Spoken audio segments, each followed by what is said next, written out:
everyone. You're watching News Epicenter with me, Maria Shakil. Over the last few hours, dramatic visuals have emerged from the border of Delhi, with farmer leaders hardening their position and giving a call of extending the protests. These protests, now delegitimized, have open support of politicians. Rahul Gandhi has given a clarion call to the farmers to not back off an inch. Arvind Kejriwal government is providing them water and electricity. Jayant Chaudhary, fighting for relevance in Uttar Pradesh, showed up at the border to back Rakesh Tikait. Remember, in the last 2 months that the farmers have been protesting, there have been 11 rounds of talks with the government, most running for as long as 8 to 10 hours. The wail that these protests are in the best interest of the farmers has slipped, as the farmers maintained a maximalist position, not accepting the government's proposal of suspending the laws for up to 18 months. Also acceding to the demand to spare farmers heavy fines for crop residue burning as provided for in an air pollution ordinance, and to continue the current mechanism of giving subsidized power for agricultural use. The government has also assured an executive assurance on the MSP, that is the minimum support price. But none of these have meant an end to the stalemate. 19 parties boycotted the day one of the budget session and skipped the presidential address. Most of these parties have been strong votaries of these farm reforms during their tenure in the Treasury benches. So is India's reform story a subject of a stand a party takes depending on which side they sit on? While that may well be the nature of our democracy, the question we are asking today is reform a bitter pill for India's democracy? Let me bring in my guests now. Mohan Das Pai is the chairman of RN Capital. He's joining me live. Sunil Alag is the chairman of SK Advisors. Dr. Niranjan Hiranandani will be joining me in just a bit. We'll also have Gurcharan Das on the show, economist. Mohan Das Pai, in politics, where we stand depends on where we sit, and therefore the opposition is right in putting up stiff resistance to the reforms, one would say, being introduced by the current government. But how can we build bipartisan consensus on economic reforms which are required to pull out millions of Indians from poverty? I think when we look at reforms, it's very clear that parties in opposition are going to oppose everything that the government wants. But if you look at some of the successful reforms like labor reforms, please remember 44 labor laws were consolidated into 4 courts. Then when they put up before parliament, they went to a select committee gave recommendation. I think within 1 year they came back to parliament, etc. So I think we have to look at reforms with a slightly longer tenure and possibly do reforms not in the big bang, but many small things to ease out what could be done. For example, my view is that what was done for farm reforms are very right, except that Captain Amrinder Singh from Punjab started the whole thing by creating a narrative that farmers are going to be hit on the stomach, blah, blah, blah. And that blew up and it was instigated. But I think we're going to see much more opposition to reforms as things go by. And if the government does reforms in small doses, maybe it will work. If they want some big structural reforms, I think they have to look at the vested interests that are going to be impacted, make a study of the impact, and then look at appropriate strategies. Here, the vested interests were in Punjab and Haryana, and now they are on the streets because they were going to be hit. Punjab and Haryana get the major part of the subsidies that all of us pay as taxes for farm. So I think it's going to be difficult, but there are many areas of reforms where it can come. In the corporate sector, you can have reforms. We're not going to see people on the streets. In the financial sector, you can have reforms. We're not going to see people on the streets. And labor reforms, labor law reforms, yes. But I'm looking at the pattern and series of reforms, and we are putting out those graphics as well, which have been undertaken by the current government of 6 years now. Labor law reforms, again, Mohan Das Pai, as you pointed out, have been long pending. They were discussed far back as 1991 when P.V. Narasimha Rao implemented the first set of reforms. Then Yashwant Sinha, as finance minister, promised in 2001-2002 budget but could not deliver. Then in 2004, what we saw when UPA came to power, they ruled it out that this government will not be able to go ahead. My question is, this is the government which has undertaken these reforms in pandemic. Why will a government push for these reforms in these times? Well, I think a crisis is the best way to bring in reforms, because in a crisis, everybody is upset and scared and everybody wants change. and if we bring in reforms which promise growth, it will work. Look at 1991. All the big reforms happened in a crisis. And when the crisis stabilized, the Congress party itself hit back at Manmohan Singh and Narasimha Rao. And you found that they could not move forward, right? So a crisis is the best place and best time for reforms. And the Modi government done a great job in bringing in a tremendous amount of reforms during the crisis, which is going to have a significant change on India. So I think the crisis was the right time. Well, it happened because they caught on to something. There were many more reforms to come. But I think we have to live through it. And as time goes by, when the Rabi crop MSP is announced, people around the country will see the MSP is not going to go back. All these are narratives which are not true. And I think we'll have greater support. I guess we have to live with this in our democracy because vested interests are getting hurt. And some of them are very deeply entrenched vested interests, which can get a lot of people onto the street. If you do corporate reforms, you do legal reforms, you're not going to have people on the streets. And I can see Dr. Hiranandani also. Dr. Hiranandani, the need for big ticket reforms had been recognized for nearly 2 decades. But all prior governments have sidestepped them on the pretext that there was no consensus. That happened with the farm reforms as well. Why has Mr. Modi risked his political capital and invested in bringing about these reforms? Many would say it is bad politics. You know, I'm very much agreement with Mr. Mohandas Pai that unless there is a real crisis, people and politicians don't want to take any risk of reforms. But once the crisis comes into the fray, they have no alternative and they look at the reforms with a positive thing. Second, we do see that the consensus is much easier during the time of crisis because there are not many alternatives which are available in the economy in order to do it. Now, if you're looking at what the discussion is there today, when you're talking about a 10% GDP growth, which is what we talked about in the last discussion that we had when Mr. Pai was also present, and we said that we could achieve a 10% positive rate of growth, and the economic indicators are that it could be 11%. But without reform, without a disinvestment policy, without an investment policy of growth that is needed to be done, and incentivizing the private sector in order to invest more in this time and to push demand into it as a combination of factors which comes into the budget, you can't reach 11%. So what we are expecting tomorrow, I mean Monday, from the finance minister is actually to see all these factors put into it, and it could be the biggest budget reform that you could possibly get. So I'm really looking forward to something special from the finance minister in the budget time in terms, including what Mr. Mohandas Pai talked about, the reform. It should be a package of it. I'm hoping other guests will be also joining me in just a bit. But before that, Mohandas Pai, again, I'm talking about the politics of reforms here. Why should a government which enjoys such a mandate enact politically contentious reforms? Well, I think, you know, the government possibly thought that for farm reform, there is a consensus. Everybody is talking about it. It was in the manifesto of all the political parties. They've been talking about it. I guess they were as much shocked at what happened. Remember that the ordinance came in June, July, and nothing happened in the ordinance, right?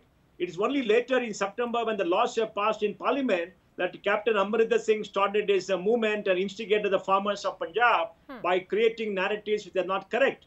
And when they were squatting down in Punjab on the railway lines for about 45 days, nothing happened. Nobody bothered. It's only when they were pushed into Delhi and money was pumped into them that they came to Delhi that the whole thing became a national issue.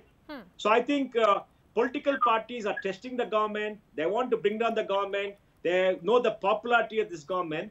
And I guess the government was as shocked about this as anybody else. So I think, you know, they calculated right, but it went average. But let us see what happens, because the farm reform was one of the most difficult reforms to bring. The Essential Commodities Act has been there for a long period of time. The MSP and other issues have been there for a long period of time. India is the food surplus country, and Punjab of all the states have slid down. 10 years back, they were number 2 in per capita income. Now they're number 13 with no hope to go up because their industrial sector and service sector is not doing well. The education sector is not doing well. They are not invested in human capital like a Karnataka or a Telangana, and they're not doing particularly well. So if you look at all across India, you know, liberalization has created differential growth across India. And all across India, the issues are very different. Look at West Bengal. It's becoming a state with a very less growth potential because they're not invested in human capital. UP is doing rather well. Look at Bihar. Yes. 49,000 rupees per capita income. India is 1,45,000. So I think we're going to see much more of this as we go along. But I think reforms is required. Prime Minister Modi will take a strong stand. He has the support of the people of this country. And I think his credibility is all-time high. But the best time for reform, even if there's opposition, I think it will continue. It's about the crisis. You're seeing an opportunity in crisis, and that's what it is being converted into. Sunil Alagh, reforms is always with a perspective of vote bank.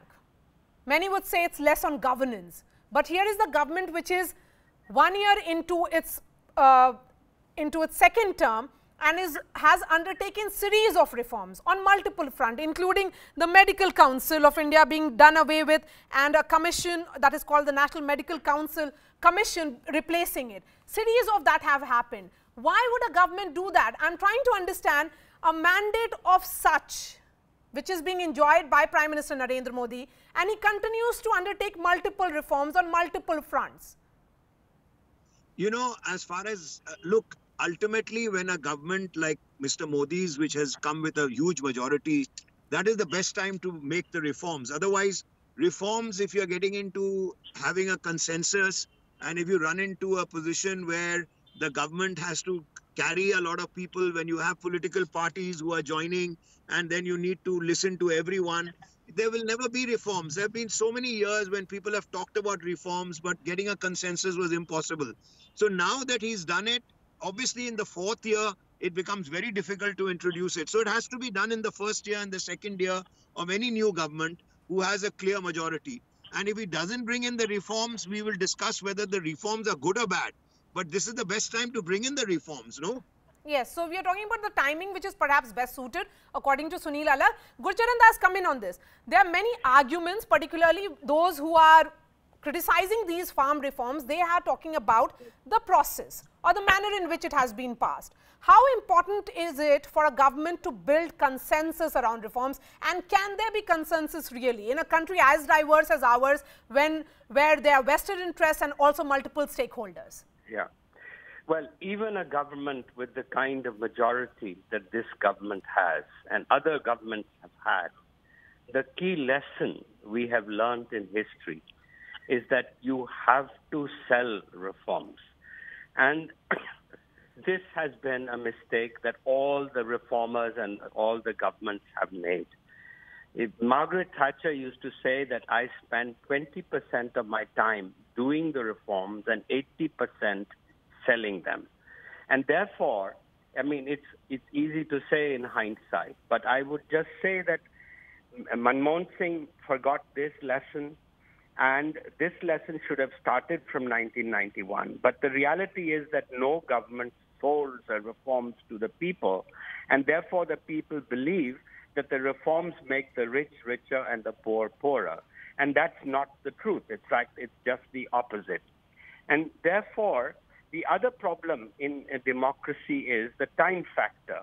The time factor is the fact that reforms take time to take impact in an economy, and the politics. So it's like reformers are playing a 5-day test match, and the politicians are playing a 2020 match. And so you have this mismatch where a non-reformer, a populist, will go up and say, I'll give you 1 rupee rice, and he'll win always against a reformer, because the reformer will say, well, we'll have to invest, and after investment you get jobs, and jobs create prosperity, and etc., and takes time.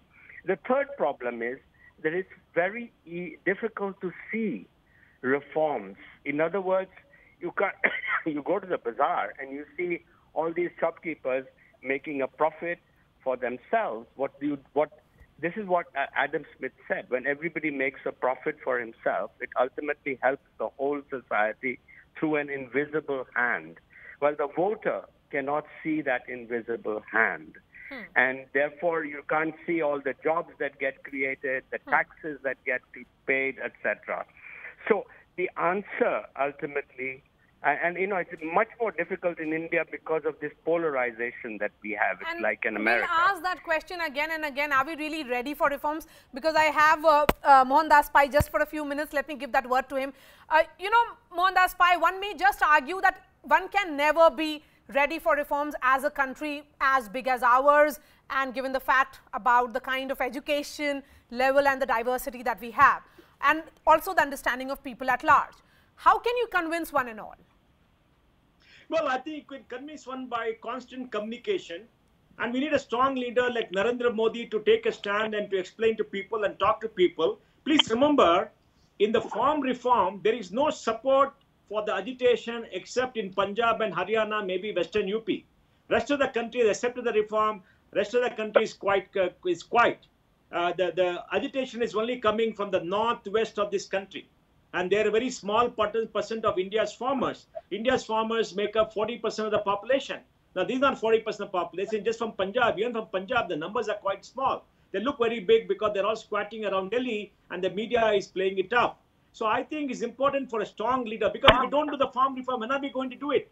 We're coming to 75 years of a republic. It has not been reformed. The same system cannot go. India is surplus in food. Punjab cannot keep on growing cereals. They have to diversify. Rest of the country produces more food than Punjab.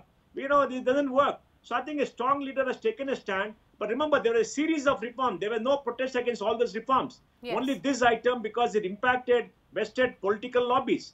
So I guess we want a leader who will take the reforms. I think the strong consensus of reforms. There is communication. Unfortunately, the negatives and all the naysayers in Delhi are creating narratives which are not very correct. I guess we have to lead through it. Because even the JNU matter, a small set of students, 500 students, are creating such a noise, as if 3.6 crore students in colleges all across the country were participating. They were not. Yes.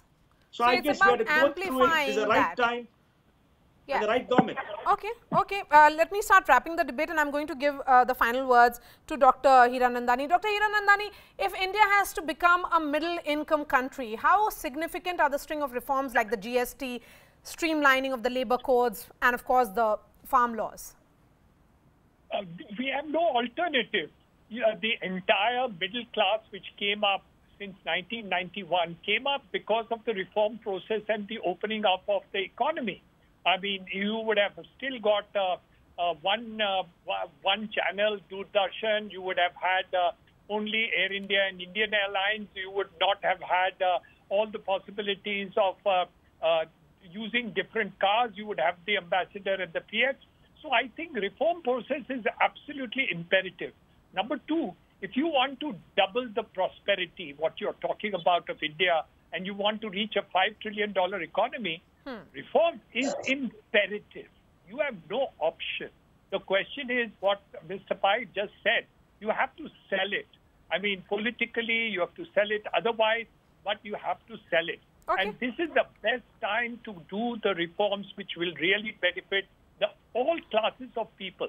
And there is no alternative to it. That's absolutely. my belief. Then, and that is what has saved every country, every country in the world. Yes, Sunil Alagh, then how do you go about it? Is it opposition born out of ideological differences or simple aversion to any change in status quo? Look, there are two things which have changed when 1991-92, when we opened up the economy and there was major reforms and nobody opposed it.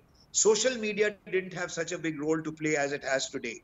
So you have people coming out and you have people communicating. The question of selling a reform doesn't take place. It has to be pre-sold.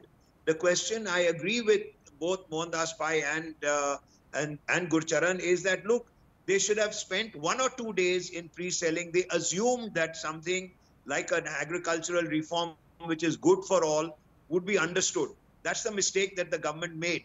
Now, we are not running something like China, where once the guy decides, that's it, everybody falls in line. We are a democracy. So always communicate prior. And if people don't listen, bad luck, and you still go ahead and do the reform. Okay, Gurcharan Das, 20 seconds to you. Yeah, if you carry on waiting, as we are going ahead with this discussion, just 2 days before an important budget. So therefore, I think exactly all the speakers have said the same thing, that we have to keep selling even after the reform is done. You have to keep selling the idea of the market. You have to keep selling the idea to the consumers all the time, to the voters, that there's a difference between being pro-market and pro-business. Pro-market helps everybody because it creates competition, it lowers costs, lowers prices, and improves quality of product. And everybody gains. This message is very difficult, and therefore, I would say, even if these reforms now go through, and I hope they will, that they should not let up in this message, selling the market. All right. Gurcharan Das, thank you so much for joining us. Mohandas Pai, Dr. Hiranandani and Sunil Alagh, thank you so much for joining us. Of course, it's all building up to the big budget that will be presented by Nirmala Sitharaman on 1st. That's all from me. I'll be seeing you tomorrow. Thanks so much for watching.